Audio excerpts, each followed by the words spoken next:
Welcome to the program, and shortly we'll be speaking with Shadow Treasurer Joe Hockey. But first, education was the dominant theme on the election campaign today, although the whiff of work choices refuses to go away for the opposition. After promoting big budget cuts yesterday, Tony Abbott was in spending mode today, unveiling a $760 million plan to boost the education tax rebate, with Labor immediately claiming it would cost twice as much as the opposition's estimate. Meanwhile, Julia Gillard announced a new work experience scheme for secondary school students studying trades. And the man she ousted, Kevin Rudd, made his first appearance on the hustings, also at a local school in his Brisbane electorate of Griffith. Political editor Heather Hewitt.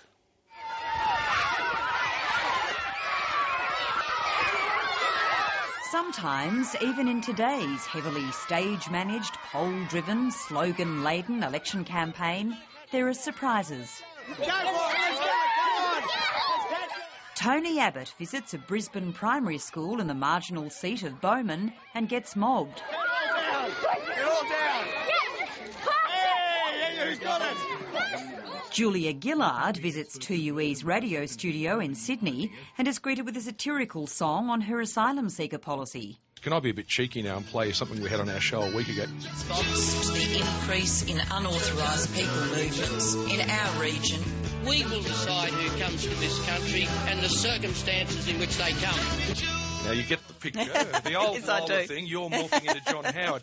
Now, that's a criticism of you that people have made. Is that something you actually would like? I'd like to have a national conversation where people are free to say what they're thinking. I don't believe in labelling people rednecks because they're concerned about asylum seekers and boats on our horizon. With another boat arrival today, the first of the campaign, the asylum seeker issue was back on the political agenda, and the opposition wants to keep it there.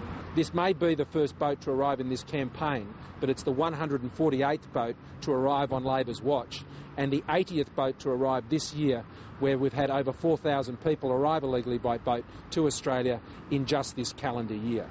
It proves once again that Labor simply can't be trusted to fix up the border protection and immigration mess they've created on asylum seekers. There's no quick fix. We have a long-term solution through developing a regional framework and a regional processing centre. And I would say too, when you drill into this, I believe Tony Abbott agrees with much of the long-term solution and plans that I have put forward. The biggest difference is the Labor Party and this government just don't believe it. They will never implement it, and people know that the coalition has the proven record and consistency to deliver in this area. More running, less signing. What's his name? More running. Let's go. More running. Okay. Back at the Faith Lutheran College in Brisbane, Tony Abbott was trying to prove his record on the football field, and also turned to the real purpose of his visit, to announce an expansion of the education tax rebate if elected. After focusing on budget cuts yesterday, today he was in the spending mode. The education tax rebate will be increased to $500 for $1,000 of spending for a primary school child and to $1,000 for $2,000 of spending for a secondary school child. This is very important because it provides more money to families that are under financial pressure. For those of us with children, sometimes numerous children, I have four I have three that play the violin, two that do the piano, two with special needs. You know as a parent that you need help for a whole range of expenses. So is red a bad sign? As Labor claimed the opposition policy would cost twice the $760 million estimated by Tony Abbott, the Prime Minister was also on the theme of education today, and adding to the National Trade Cadetship program she announced yesterday. Today I announced that working with the National Trade Cadetship program, we will introduce up to 50,000 work experience places. So what this will mean for someone at school, if they decide that they think they might like to be a motor mechanic, then they could study the National Trade Cadetship in the motor mechanic area. And then, as part of the National Trade Cadetship, come and get 2 weeks work experience in a workshop like this one, where they can mix with other apprentices.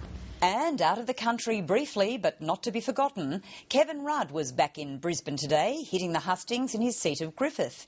He too chose a school for that all-important photo opportunity.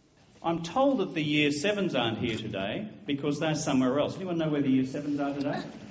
Where? Canberra. They're in Canberra.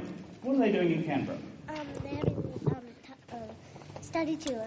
They're having a study tour of somewhere called Parliament House. I was there recently too. There was no full-scale news conference, but he did tell the large media pack following him his campaign emphasis would be on areas like the school he was visiting.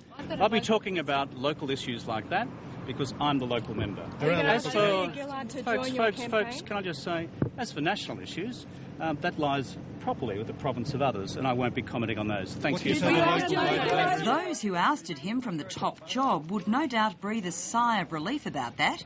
Julia Gillard attempted to extend this olive branch. I'm available, obviously, to campaign in Griffith and campaign around the country. I'll be getting around as much as I can. Of course, Kevin Rudd, as an honoured former Prime Minister, will be there at the campaign launch, as will the other former Prime Ministers, and we'll work out seating arrangements for Bob and Paul as necessary. The official campaign launches for both parties look likely to be held in Brisbane because there are so many marginal seats to be won or lost in Queensland.